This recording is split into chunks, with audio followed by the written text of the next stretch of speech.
Here in New York, we were watching the wind all day today. Turns out the balloons were able to fly for the Macy's Thanksgiving Day Parade, just not very high.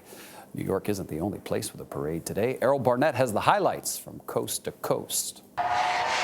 Helium was the ally and wind the enemy this morning as Thanksgiving Day parades around the country kicked off the holiday season.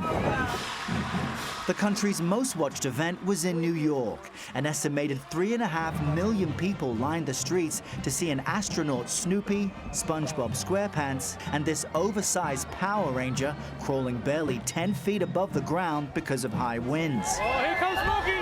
It started to fall and then everybody tried to lean it the other way, and it was funny. And despite dozens of handlers and cops trying to keep control, there were some close calls. This nutcracker proved too tough to handle.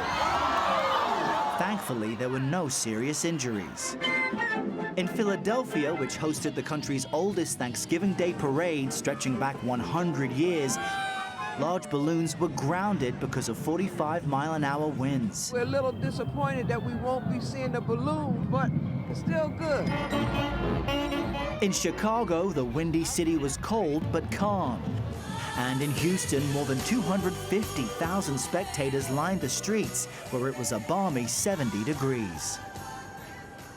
Now, Macy's, and you see the flagship store behind me, is a major sponsor of not just the parade here in New York City, but one in Seattle as well, in what's really become a savvy marketing position. Because once the Thanksgiving parades have ended and tummies have been stuffed, the biggest shopping weekend of the year, bookended by Black Friday and Cyber Monday, David, awaits. Won't catch me lining up.